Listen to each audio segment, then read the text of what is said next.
familia, hermanos, iglesia, que Dios les bendiga. Pueden sentarse, por favor.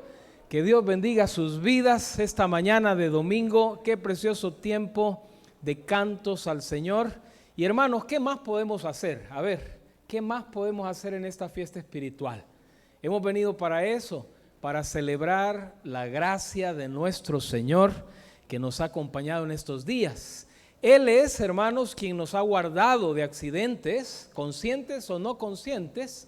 Su buena mano ha estado ahí con nosotros, proveyéndonos, animándonos, dándonos ánimo, fuerzas nuevas cada mañana en medio de la tormenta, en medio de la prueba. Él es el buen pastor. Lo escuchábamos esta mañana en el culto de las 7 de la mañana con nuestro hermano Walter, predicador invitado, predicando a la mañana, hablando de las tormentas que el Señor permite y dándonos la convicción que Él está en la barca. En medio de la tormenta, Él está en control de todo lo que sucede. Lo que necesita Él es que su pueblo pueda responder en fe. Así es que hemos venido esta mañana gozosos. Lo más precioso y lo más valioso que tenemos, hermanos, no es el carro. Anhelamos un bonito carro, claro que sí. Pero lo más valioso que tenemos no es la casa, no es el trabajo, el gran sueldo o el sueldo. Lo más valioso que tenemos es el gozo que Dios nos ha dado, que nadie nos lo puede quitar, ni las pruebas, como decía el apóstol Pablo. Nada nos puede separar del amor de Dios en Cristo Jesús para con nosotros, nada. Y en medio de la prueba puede ser de que las ganas de alabar, de gozarnos, de buscarlo, pues disminuyan, pero Él está ahí. Esta mañana es una fiesta espiritual, sean bienvenidos a la casa del Señor, las ovejas que se reúnen y nos reunimos a las 9 de la mañana. Hermana Luisita González, qué bueno verla, ¿sí? Con su nieto, ¿verdad? Un fuerte aplauso, iglesia, para hermana Luisita y el nieto de hermana Luisa, que Dios te bendiga. Bienvenido, qué bueno que puedes acompañar a tu abuelita, hermana Luisita, que es valiosa para nosotros, hermana Luisita, que Dios le bendiga. Alguien más, por favor, que está acá, que quizás llevaba algunos días de no venir, de no estar, estaba de viaje, no estaba muerto, andaba de viaje. ¿Alguien más? Sí, todos los de su silla, su línea, su sector, conocidísimo, ¿verdad?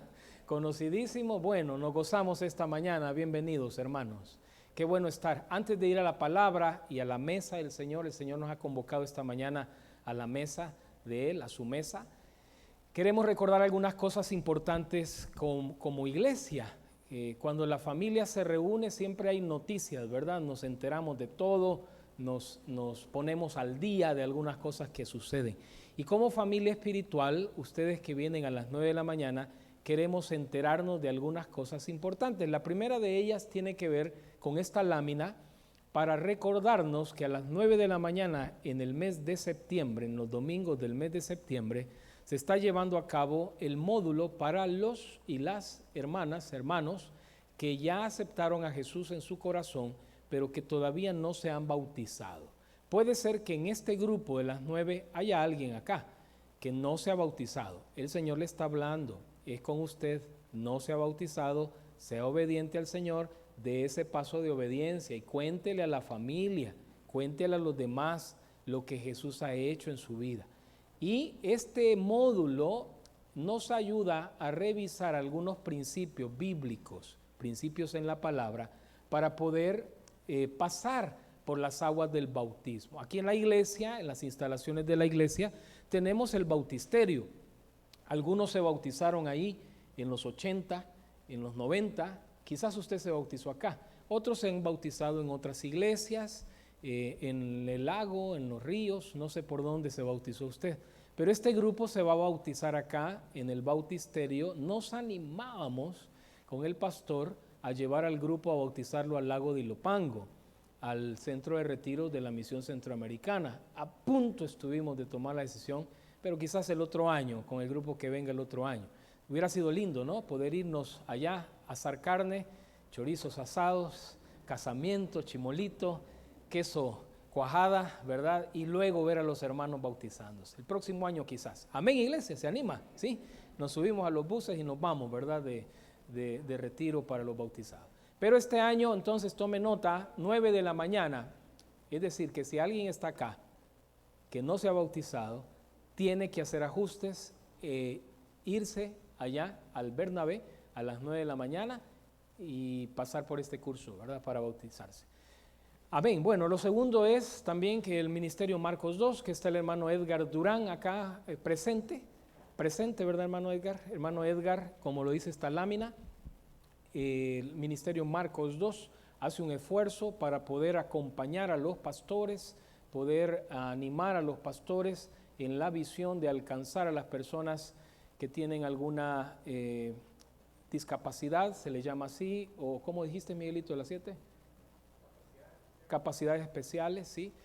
Entonces, el Ministerio Marcos II es el ministerio, el esfuerzo que hace el hermano Edgar para poder alcanzar a estas personas. Como iglesia, durante el mes de septiembre estaremos orando. Yo les pido de favor que en sus tiempos devocionales, en sus tiempos personales, en la palabra, en los tiempos como familia, puedan apartar unos minutos para orar. En los GPF, en los grupos que se reúnen de crecimiento, puedan apartar un tiempo para orar por el ministerio, para que Dios pueda glorificarse a través de este ministerio.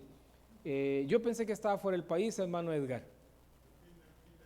Al fin de mes. Bueno, estuvimos en un evento en el Tabernáculo Bautista Amigos de Israel, 2 días con un grupo de hermanos de la iglesia, capacitándonos en este tema, ¿verdad? Que seguro no es extraño para usted, pero hay mucho trabajo por hacer, tenemos algunas ideas que podemos sumarlas a las que ya están, a los esfuerzos que se hacen como iglesia, y damos gracias a Dios por ministerios como Johnny y sus amigos, Ministerio Marcos II, y todos los demás ministerios que hacen este esfuerzo para concientizarnos como iglesia que todavía faltan muchos por ser alcanzados, que necesitan venir a la casa del Señor, a los brazos del Señor, y nosotros como iglesia poder alcanzar. Así es que, hermanos, Marcos 12 es el ministerio del mes de septiembre que estaremos levantando en oración. Rosita Merino está entre nosotros, voy a pedir que venga acá adelante porque se va para Mali, África, ya en unos días. Un fuerte aplauso para Rosita, queremos orar por ella, queremos despedirle en las manos del Señor para que Dios la acompañe. En unos días estará ya pisando tierra de África, en Mali, regresando me imagino que extraña los brazos de su esposo, Mario, regresando a los brazos de su esposo, ¿verdad?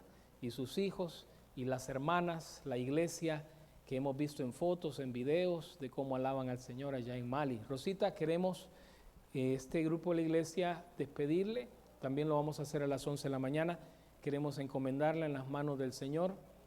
No tenemos ni idea, aunque estuvimos el domingo aquel en la tarde, se recuerdan que tuvimos una tarde de domingo acá con Rosita comiendo algunos bocadillos africanos, pero no tenemos ni idea de lo que significa estar allá en aquel lugar y obedientes al Señor llevando el Evangelio. Queremos despedirla, no sabemos cuándo, en qué fecha será la próxima visita, pero queremos recordarla en oración y ponerla en las manos del Señor. Palabras para la iglesia, para que podamos recordarle. Bueno, lo que usted decía, sí, que sigan orando, ¿verdad?, por nosotros, por el ministerio que se está haciendo allá, que nos sigan recordando, apoyando en oración y, como decir, no tienen idea, pero pues los invitamos, ¿verdad? Si no pueden ir físicamente, los invito a que nos sigan apoyando en oración y que sigan pendientes, ¿verdad?, de nuestras noticias y de lo que está pasando allá, ¿verdad? El apoyo en oración es bien importante porque así vemos, ¿verdad?, más avances también espiritualmente en donde estamos, ¿verdad? Así que, pero si alguno quiere también acompañarnos físicamente, también están invitados, ¿verdad? Sí, soñamos, eso que dice Rosita es cierto, hermano. Soñamos que un grupo de la iglesia pueda salir hacia Mali en un viaje corto. Por ejemplo, aquí está Beatriz, que tuvo la oportunidad de ir un viaje corto a Senegal, ¿verdad? Fue a Senegal, en África, y soñamos con eso, que algunos hermanos y hermanas de la iglesia podamos salir a un viaje corto a Oaxaca, que está un poquito más cerca, ¿verdad? Pero a Mali, ¿no? Hay que hacer preparativos, hay que prepararnos, ¿verdad? Espiritualmente y financieramente también. Pónganse de pie, hermanos. Queremos extender nuestros brazos para pedir oración por Mario, Rosita, sus hijos allá en África. Cierren sus ojos, extiendan sus manos hacia acá adelante. Rosita, levante sus manos al cielo. Padre, aquí está tu sierva. Tu gracia ha sido abundante sobre ella. Como tú la llamaste, con un llamamiento santo a las naciones.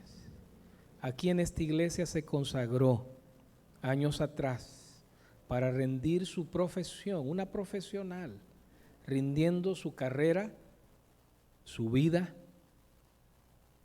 para salir fuera, enfrentando incomodidades, todo lo que contiene el seguirte a ti. Y aquí está tu sierva, nos gozamos con ella, le bendecimos en tu nombre y oramos en esta mañana para que tu buena mano le acompañe, le lleve con bien,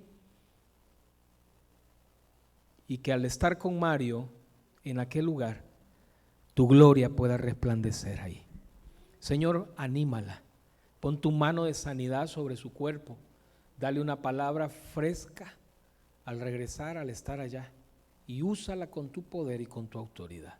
Señor, le abrazamos espiritualmente y nos alegra, nos anima a saber que tú le abrazas y tú la sostienes. Señor, ayúdanos como iglesia para que a través de nuestro compromiso con la ofrenda, con los diezmos, con la promesa de fe, podamos acompañar este proyecto allá en Mali, en África. Exáltate en aquel lugar. Señor, que en aquel día podamos ver a Rosita con esa cosecha espiritual de estos hombres y mujeres de Mali que se rindieron a ti y adorarte por toda la eternidad. Le bendecimos en tu nombre y le encomendamos en los brazos de amor tuyos, en el nombre de Jesús. Y la iglesia dice amén. Un fuerte aplauso para despedir a Rosita. Bueno, no se siente, abra su Biblia por favor en Marcos capítulo 9 en esta mañana. Vamos al Evangelio de Marcos y del capítulo 9 en esta mañana, y vamos a reflexionar en esta mañana en la palabra del Señor en Marcos capítulo 9. En este mes de septiembre queremos acercarnos a los evangelios para tratar de encontrar en los evangelios algunos principios que nos ayuden a caminar por fe y que nos ayuden a identificar la abundante gracia de Dios sobre su pueblo. Y en el capítulo 9, versículo desde el 2 vamos a leer para entender. Así que agarre aire, hermano.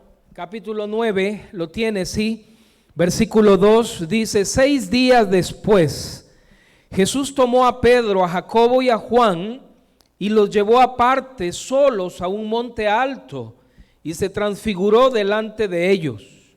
Y sus vestidos se volvieron resplandecientes, muy blancos como la nieve, tanto que ningún lavador en la tierra los puede hacer tan blancos.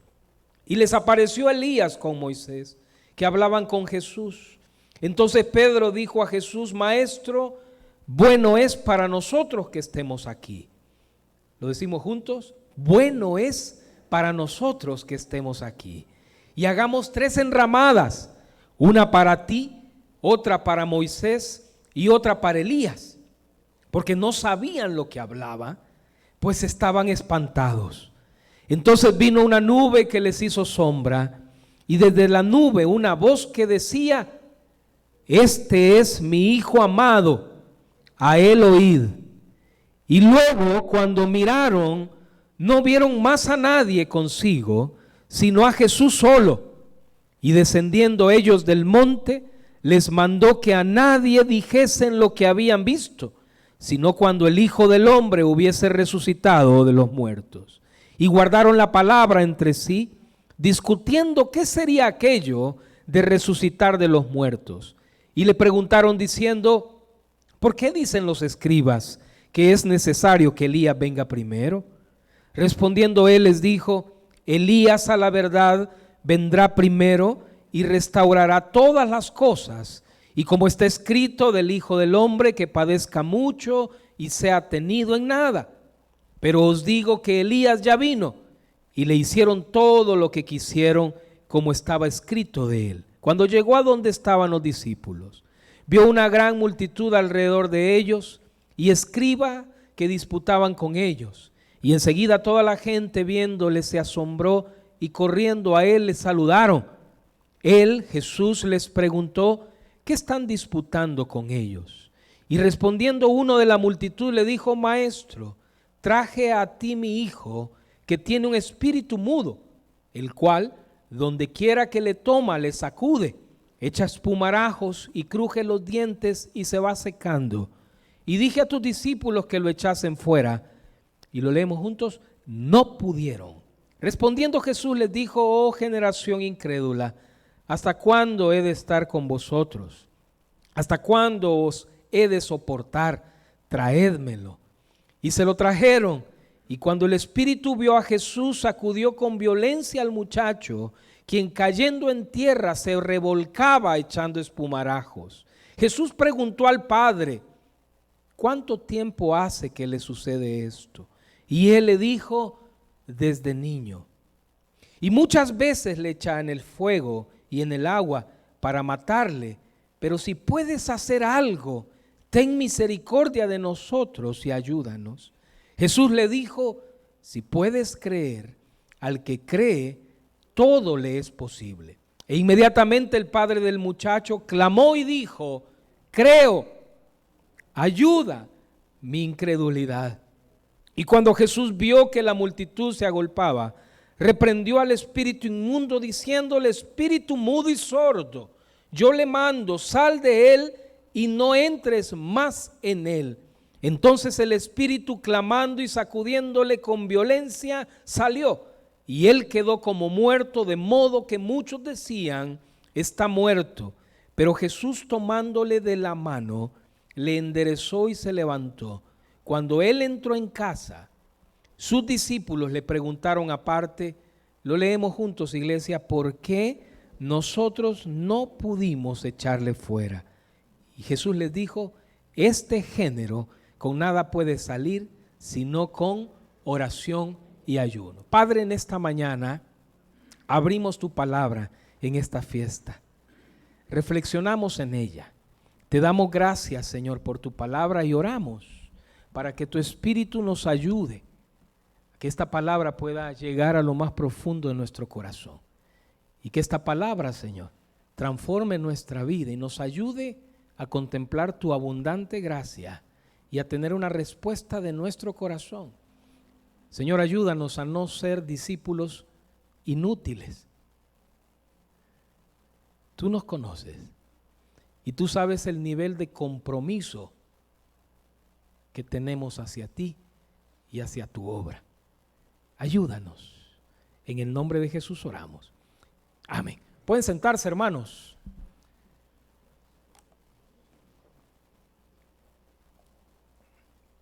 Durante los domingos del mes de septiembre estaremos reflexionando en los evangelios para tratar de encontrar algunos principios bíblicos en la palabra que nos ayuden a seguir comprendiendo mejor la gracia de Dios y la respuesta en nuestro corazón. Como dice esta lámina acá, cuando la gracia se vuelve inútil. A ninguno de nosotros, hermanos, nos gusta o nos gustaría que alguien nos llamara inútiles. ¿Qué significa la palabra inútil? ¿Qué denota? ¿Qué quiere decir la palabra inútil? Alguien que no puede hacer algo, alguien que de pronto no sirve para tal tarea. Yo creo que el corazón se enredaría un poco cuando de pronto alguien nos llame o nos diga que no podemos hacer algo. La gracia se vuelve inútil, como dice esta lámina, si Luciana nos puede ayudar a ponerla. La gracia se vuelve inútil, léalo conmigo, cuando no estoy, ¿lo escuchó? cuando no estoy, ¿qué dice? Dispuesto a esforzarme debido a mi comodidad, como resultado, o lo cual es un reflejo de mi falta, no del que está a la par, de mi falta de amor al Señor y de amor por el prójimo. Cuando la gracia, la abundante gracia con la cual Dios nos ha bendecido, al venir a Jesús, hemos sido bendecidos con toda bendición, decía Pablo, con toda bendición espiritual en los lugares celestiales.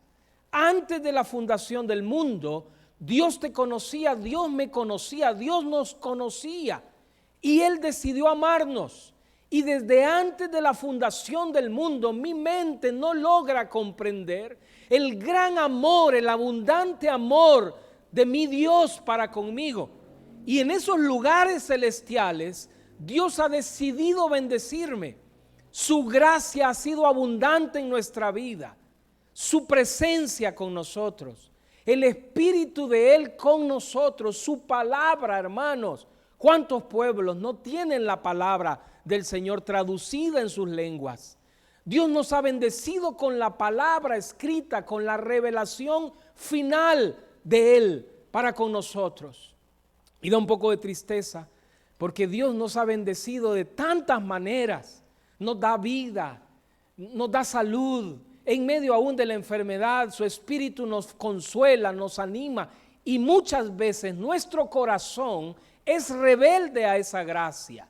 La gracia de Dios abundante en la palabra, en su presencia, con la provisión económica que nos ha dado, con padres que nos ha dado, con familia, con hijos, la abundante gracia de Dios con nosotros. Es la gracia de Dios la que nos ha permitido venir esta mañana. Es la gracia de Dios la que nos ha permitido platicar allá en la pupusería, en el cafetín, antes de entrar al culto. Es la gracia de Dios que nos permite venir a adorarle y cantarle con los himnos en esta mañana.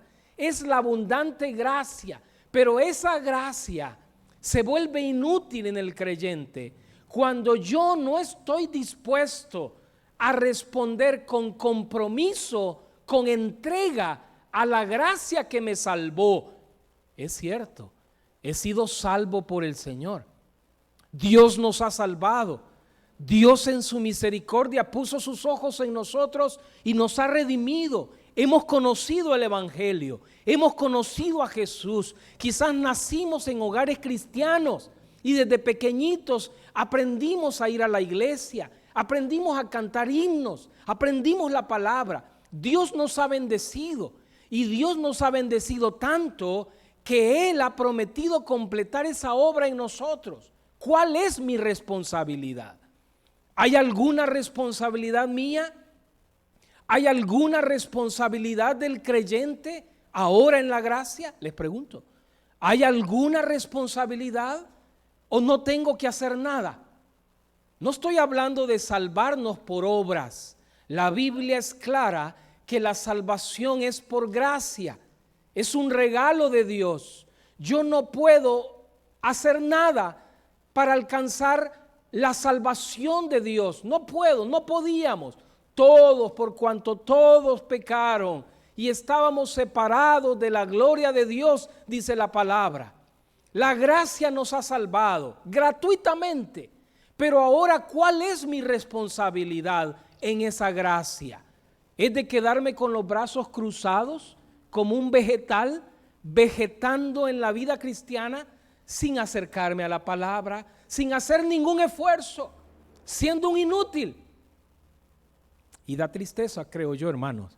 Quizás usted ha conocido a alguien de otro culto, del otro culto, no aquí, pero ha conocido a alguien que da un poco de tristeza verle que en la vida cristiana en la cual Dios lo ha puesto, no hace ningún esfuerzo para avanzar, para crecer, para madurar espiritualmente. ¿Sabe por qué?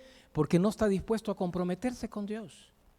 Porque mi corazón no está dispuesto a comprometerme con la obra.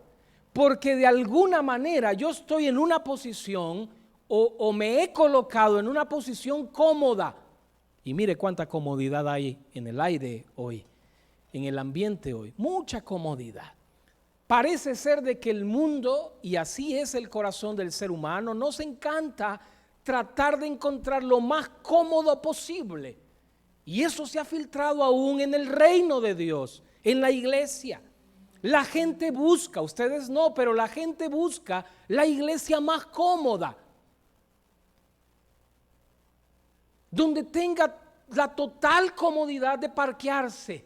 ¡Ah, qué incomodidad da venir y el culto no ha terminado!, dicen los hermanos, y no puedo entrar, le doy 2 vueltas y 3 vueltas a la manzana, porque los hermanos no, qué incómodo es no encontrar un lugar amplio, señalizado, donde hay ujieres, donde hay diáconos con una lamparita, ¿verdad? Y con una banderita, con un silbato, diciéndole, hermano, con total delicadeza, qué incómodo es.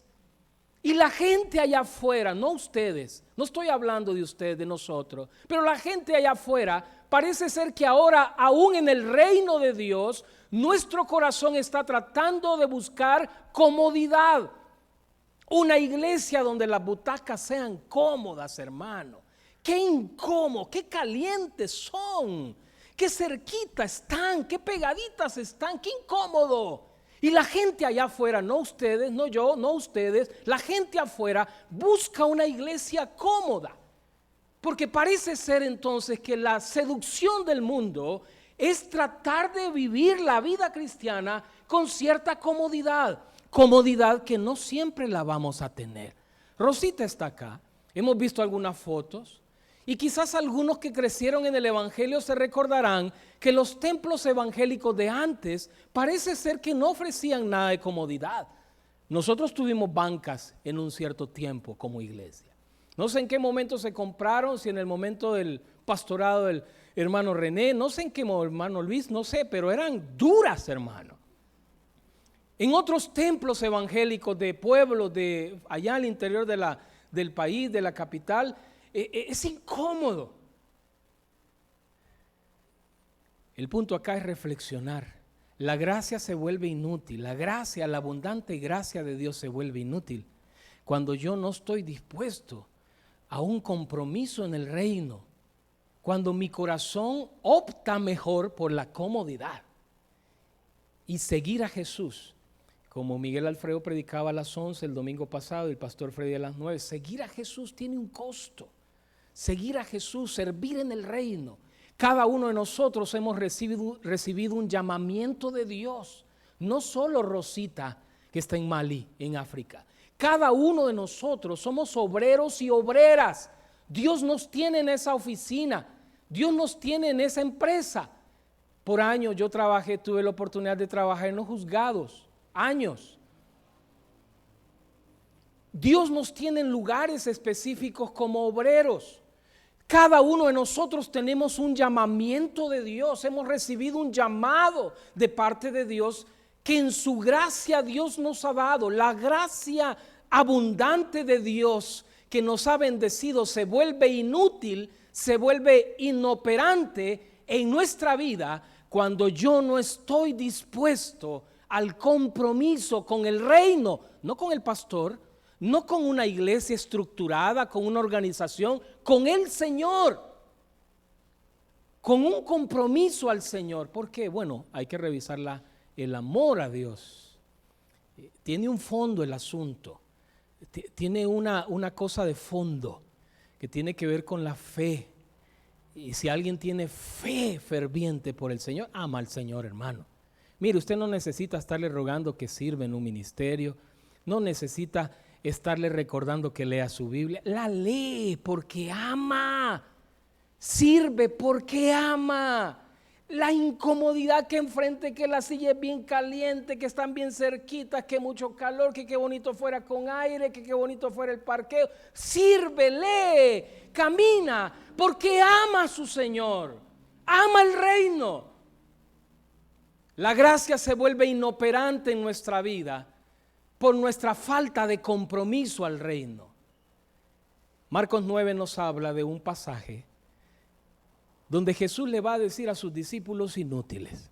Discúlpeme la expresión, Reina Valera lo suaviza. la gente va a llamar a los discípulos. Este es un tajo se dice, ¿verdad? Así dice, ¿no? Hermana Luisita, ¿está conmigo? ¿Sí? Este es un grupo de inútiles. Estos no pueden, no pudieron. El pasaje que leemos esta mañana, usted lo conoce bien, hermano. En esta reflexión de esta fiesta espiritual, no necesitamos volver o primeramente leerlo. Lo conocemos. Es un pasaje que tiene un contexto. Jesús ha ido con sus discípulos más cercanos. En el relato de Marcos, Jesús ha caminado con los discípulos más cercanos al monte de la transfiguración, conocido como el monte de la transfiguración. Así como Moisés subió al monte, así el nuevo Moisés, Jesús sube al monte. Y ahí Jesús llama a sus discípulos más cercanos. 3 de sus discípulos tenían una intimidad más cerca, estaban más cercanos a Jesús. Qué privilegio, ¿no? Qué privilegio que tenían estos. Jesús los llama al monte de la transfiguración, dice el capítulo 9, y estando en el monte de la transfiguración, usted lo leyó con sus propios ojos. Ahí se abre una escena familiar. El Padre habla. El Hijo escucha. Los demás escuchan el amor que el Padre le tiene a su Hijo. Se abre el cielo y se escucha la voz. Una nube los cubre, dice Marcos.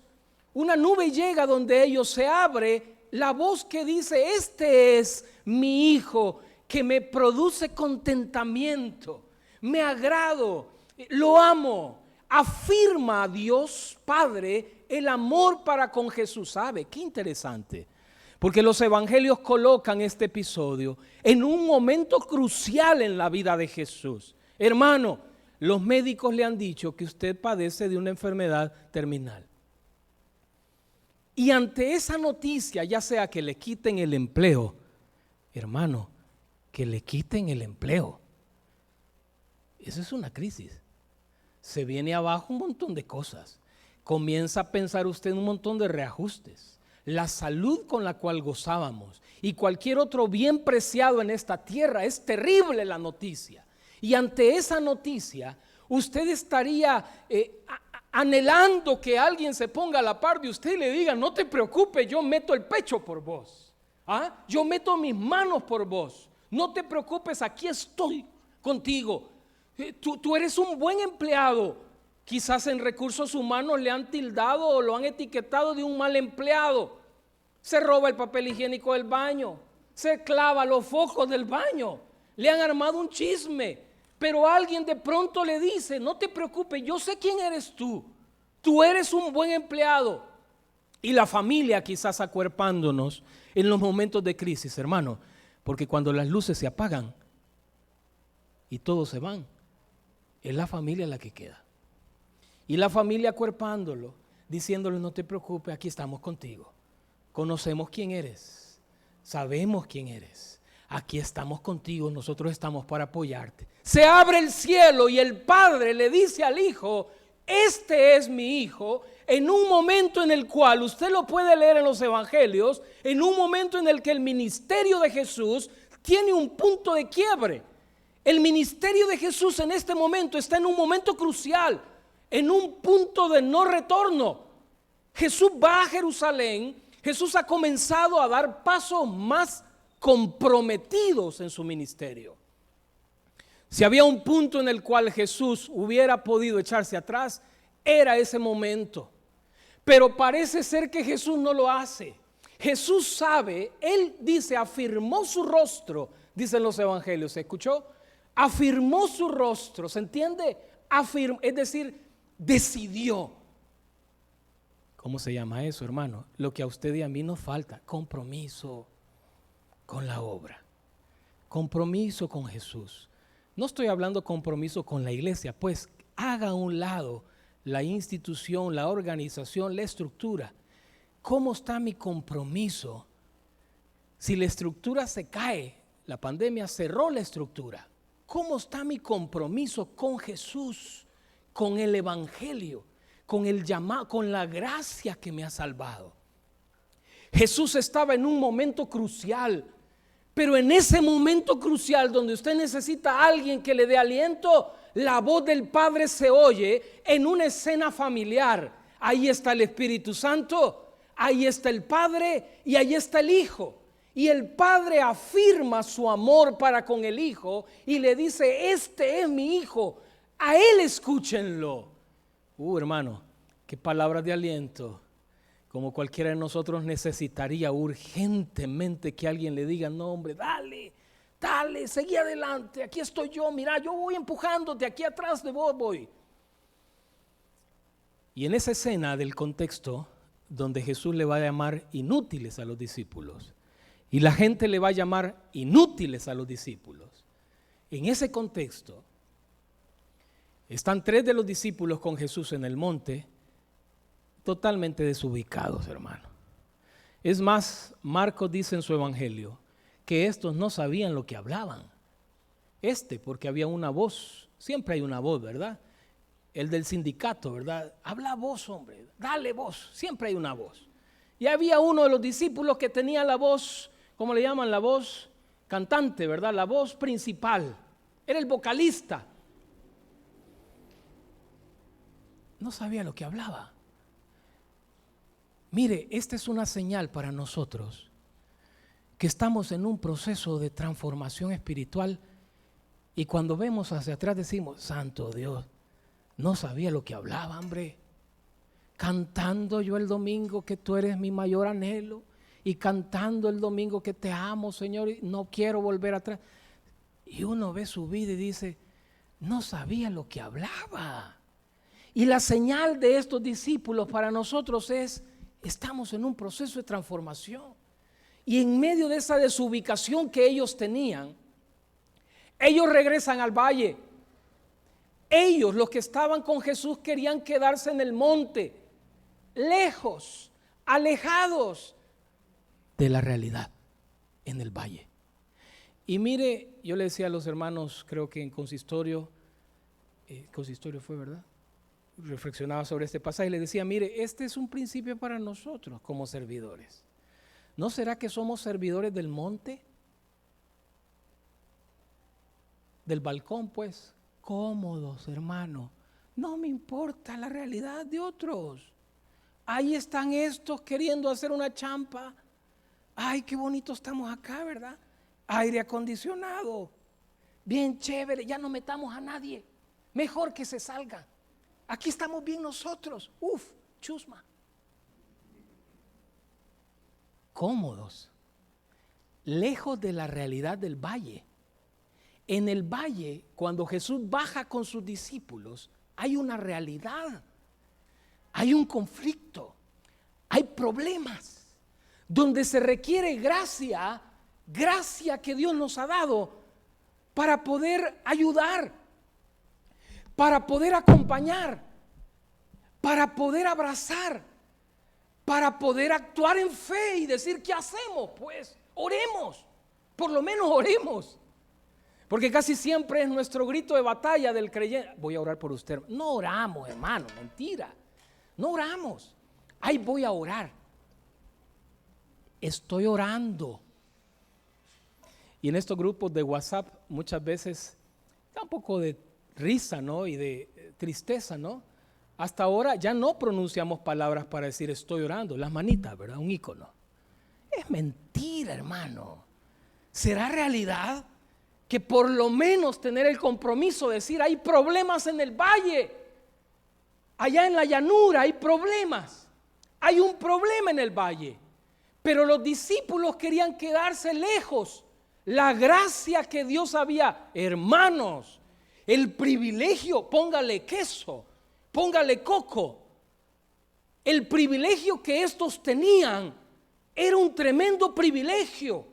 El que hizo el universo, el Dios de los cielos, el creador de la vida, estaba llamándolos a estar con ellos en el monte, delante del Padre. ¡Qué escena, qué momento! ¡Qué gracia más abundante! Y cuando uno ve la vida de uno, dice: ¡qué gracia! ¡Cómo Dios ha derramado su gracia! Cuando vemos nuestra familia en la carne y vemos problemas por allá, alcohólico por allá, prostituta por allá, ladrón por allá. A nadie, hermano, nadie anhelaría tener una familia así. Nos da pena, escondemos. No queremos hablar del familiar que está preso. Nadie quiere hablar de aquellos bochinches familiares. Y cuando uno ve la gracia de Dios, uno dice, ahí estuviera yo, si la gracia de Dios no me hubiera alcanzado. Como dice aquel canto de Jesús Adrián Romero, ¿qué sería de mí? ¿Qué sería? Sería como un pájaro herido si la gracia de Dios no nos hubiera alcanzado. Estos tenían una abundante gracia de Dios, pero gracia inútil.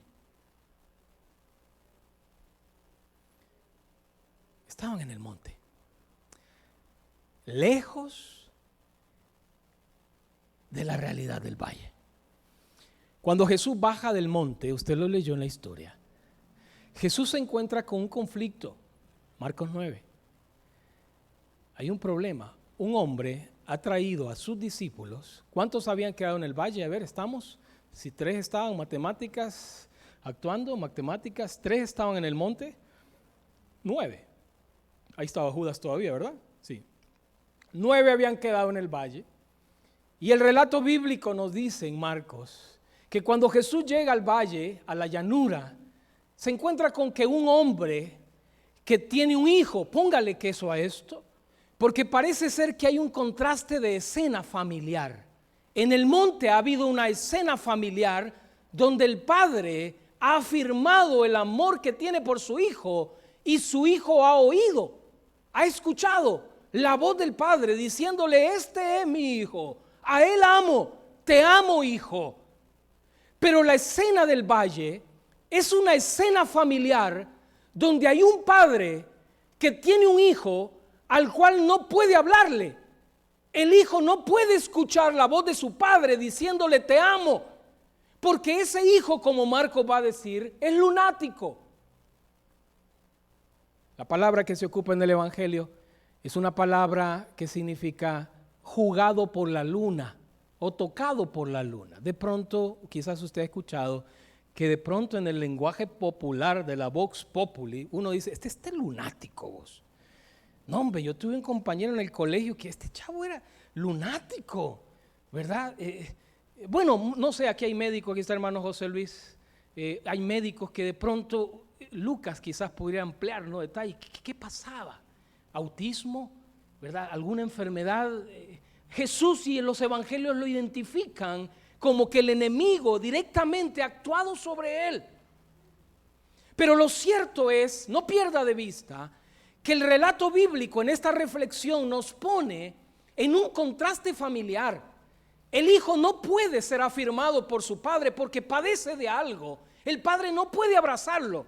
El padre le dijo a los discípulos que este hijo de él, se puede imaginar el corazón del padre, hermano. Yo pienso en mis hijos. Todo lo que un padre y una madre anhelaría para con sus hijos. Poder abrazarlos, poder besarlos en la mañana y decirle te amo hijo. Aquí voy a estar contigo y qué bueno que como padre le repitamos eso a nuestros hijos. Yo voy a estar aquí aunque te metan a la cárcel, aquí voy a estar yo porque te amo. ¿No es cierto que ese es el amor del padre?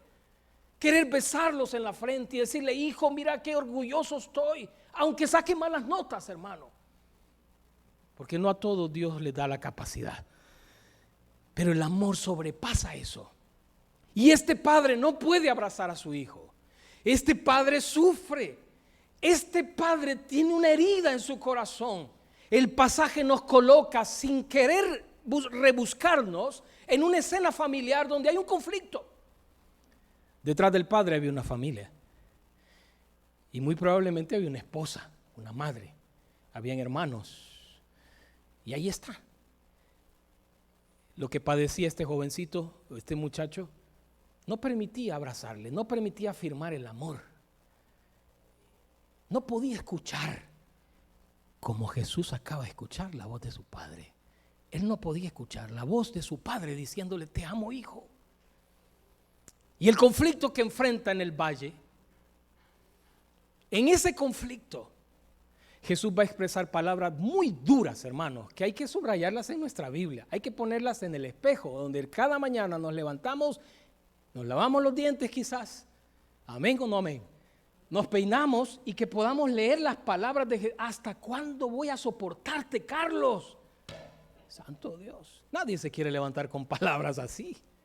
Pero es palabras que es digno que las recordemos cada mañana. Perdóneme, hermano.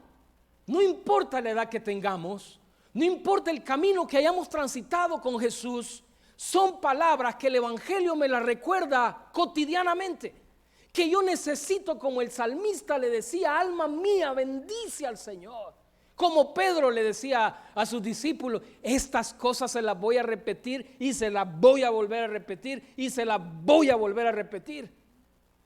Palabras que Jesús pronuncia que son fuertes.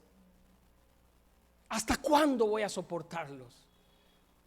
¿Sí? ¿En qué versículo está? No me diga solo así. ¿En qué versículo está?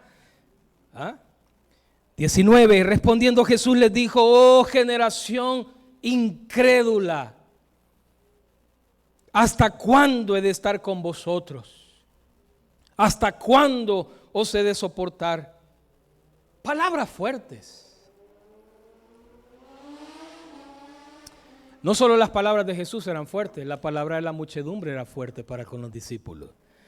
Porque cuando el Padre trae a Jesús, en el versículo 18 dice, el Padre trae al Hijo, donde quiera que le toma le sacude. 18, echa espumarajos, cruje los dientes, se va secando. Y dije a tus discípulos que lo echasen fuera, y aquí está.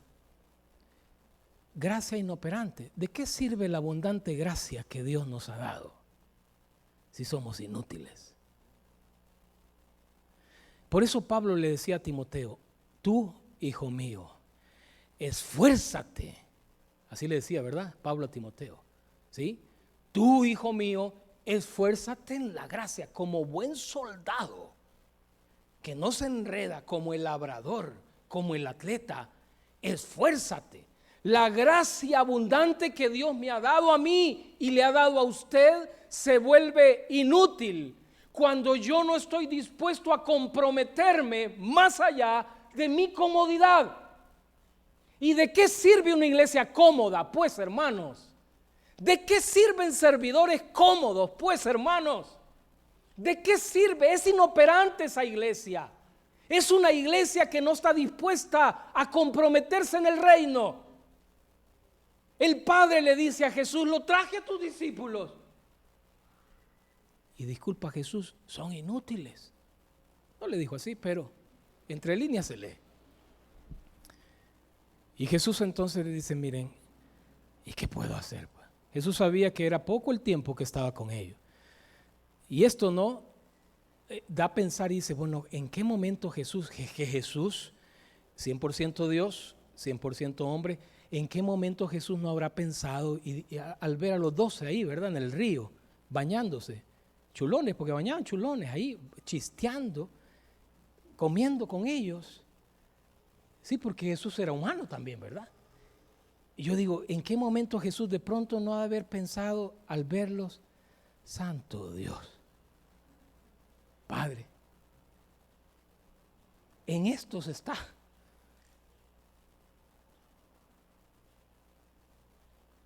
El propósito que tú tienes en estos. Y aquí Jesús les dice: ¿hasta cuándo voy a estar con ustedes? Como un grito, ¿no? de una madre diciendo: ay, muchachita, hombre, te dije que compraras huevo y traes otra cosa de la tienda, ¿verdad? ¿A cuántos los mandaron a la tienda a comprar algo y regresaron con otra cosa, hermanos, cuando eran pequeños? O él les perdió el dinero, ¿verdad? Ah, muchachita, ¿y cuándo vas a entender, pues, muchacho? Ah, qué tiempos aquellos, ¿verdad, hermanos? Qué lindo, ¿no? Hubieron hermanos, hay hermanos que todavía vivieron esos tiempos del cuartillo, ¿verdad? Yo he escuchado, ¿no? Valía un cuartillo. No sé qué cantidad podría ser ahora ya en el dólar, el cuartillo, el famoso un cuartillo dulce, un cartucho de caramelo, ¿verdad? Qué bonitos tiempos. Pero volviendo a la lección al principio, la gracia se vuelve inútil como los discípulos le van a mostrar en este pasaje, y ellos le van a decir a Jesús cuando están a solas, porque Jesús va a decir al Padre, tráiganlo, traédmelo. Y el corazón de Jesús, hermano, como en aquel pasaje que ve las multitudes y las ve que están como ovejas sin pastor, se compadece. Porque Él acaba de estar en una escena con su Padre, disfrutando la intimidad, la cercanía, el amor, esa unidad de la Trinidad que mi cerebro no logra entender. Esa unidad, Dios Padre, Espíritu, Hijo, unido. Y Jesús al ver esta escena se compadece. Por eso llora ante la tumba de Lázaro. Por eso dice el escritor de los Hebreos, tenemos un gran sumo sacerdote que se compadece de nosotros, se compadece de ese Padre. Pero a los discípulos les habla fuerte.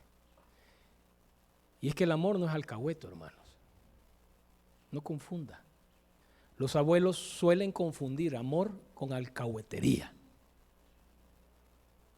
Cuidado que le habla fuerte a la nieta. Cuidado que la hija le habla fuerte a la nieta. Ahí está la abuela. No le hables hacia la niña, hombre. Pero es que no es lo mismo, hermano, no confunda. Jesús ama a sus discípulos, pero les dice 2 que 3 cosas inútiles. La gracia es inoperante, porque ellos no tienen un compromiso. Los discípulos, igual que usted y conmigo, hermano, esta mañana de domingo, no es que aquí estamos las superestrellas, ¿verdad? Qué hermana más comprometida, en primera fila se siente, súper comprometida la hermana. Ahí está, la llaman a la 1 de la tarde, ahí viene. No, hermano, no, hablemos sinceramente, no es que uno diga, aquí estoy, Señor, para la gloria de Dios, ¿verdad? No, estamos en ese proceso de comprender que el llamado que Jesús nos ha hecho trasciende a una estructura de iglesia, que trasciende a un ministerio, que es con Jesús, que es con su reino. Pero los discípulos van a poner en modo inoperante la gracia de Dios, porque ellos no están dispuestos a transitar un camino que Jesús ya transitó.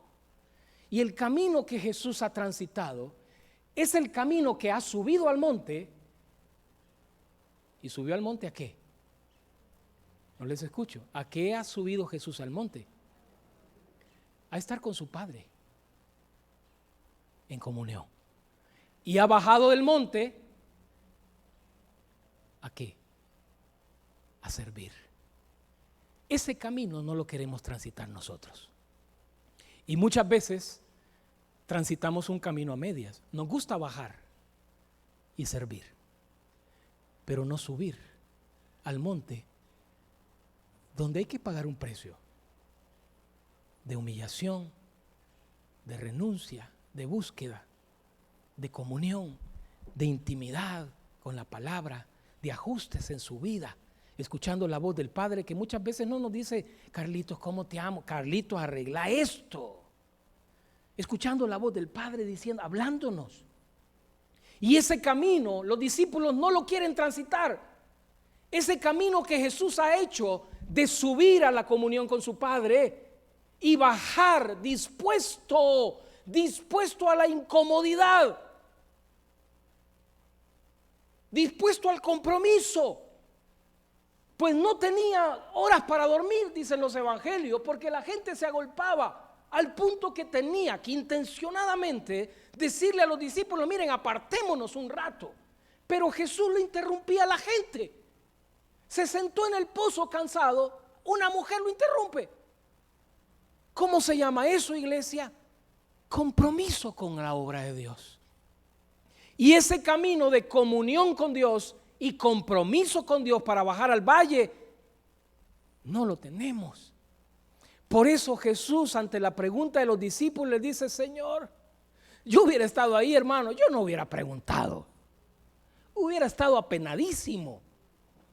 Pero siempre hay una voz cantante y le dice, Señor, mira, ahora que estamos aquí a solas, cerrar la puerta vos aquí a solas, que nadie nos oiga. ¿Por qué no pudimos? Y Jesús les dice, porque hay un camino para poder, donde la gracia se vuelve operante. El camino de oración y ayuno, que es un símbolo, una señal de intimidad, de búsqueda con Dios, con su Padre, y de compromiso. Los discípulos, hermanos, y con esto termino para ir a la mesa, en su caminar con Jesús tuvieron que aprender lo que nosotros necesitamos aprender. La gracia de Dios se vuelve inoperante. ¿Y de qué sirve que cante, pues, hermano, si no está dispuesto a tener comunión con Dios el día lunes, pues? ¿Y de qué sirve que sirva en un ministerio, pues, sin intimidad con su Padre? Eso se llama activismo. Y eso lo puede hacer mejor ujieres contratados de empresas, hermano. Hacen mejor el trabajo que nosotros. Mejores oradores, mejores diáconos en las puertas, mejores maestros. ¿Y de qué sirve servir? ¿De qué sirve cantar? ¿De qué sirve predicar? ¿De qué sirve enseñar? Si no hay una disposición de mi corazón de subir al monte, a la intimidad con Dios y bajar al valle donde necesito tener compromiso con la incomodidad.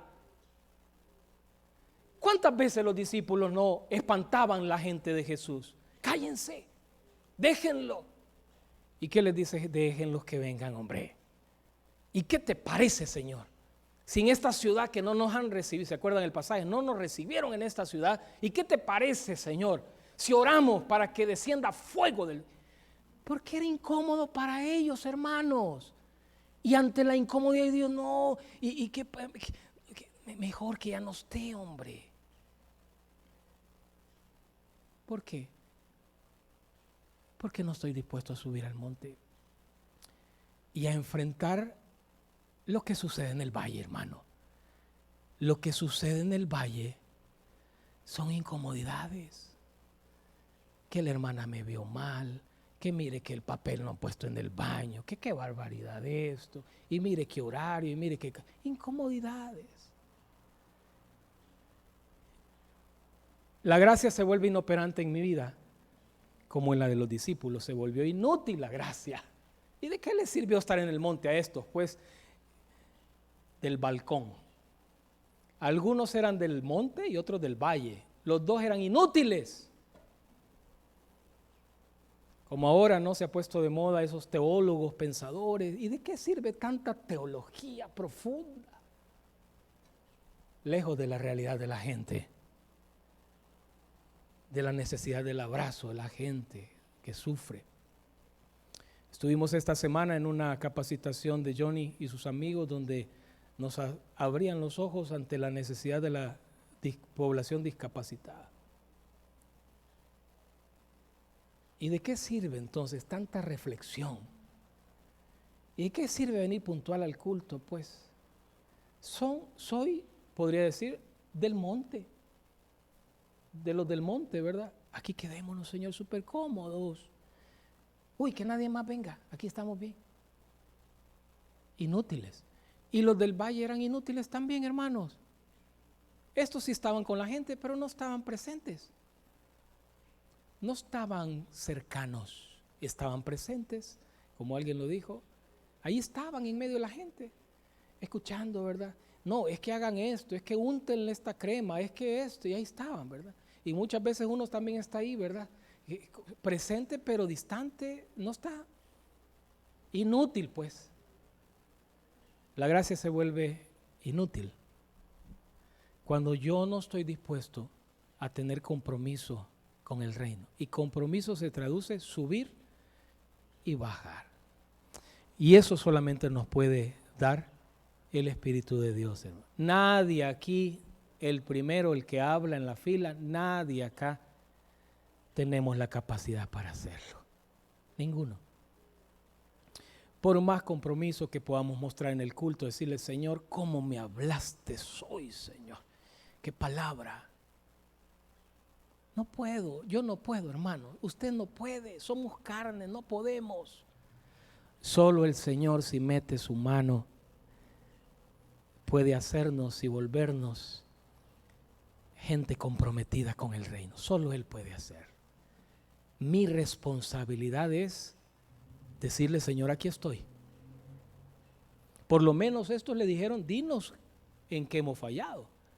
Yo muchas veces ni le pregunto al Señor en qué he fallado, hermano, no sé usted, pero eso suena a orgullo, a altivez. Ni siquiera, por lo menos estos le preguntaron a Jesús, dinos, ¿dónde está cómo le llama, el kit, aquí el asunto, ¿verdad? ¿Dónde está el tornillo que no funcionó? Dime, Señor. No, hombre. Allá el Carlito, ¿verdad? Padre, esta mañana queremos en esta reflexión venir de nuevo a tu palabra. Te necesitamos, Señor, no podemos, así como hablas fuerte a los discípulos, así nos hablas, nos exhortas, y hay tantas excusas que se levantan en nuestro corazón, como tantas excusas se podían levantar ante los discípulos, que la culpa es del Padre, que la sociedad, así hay excusas quizás delante de nosotros.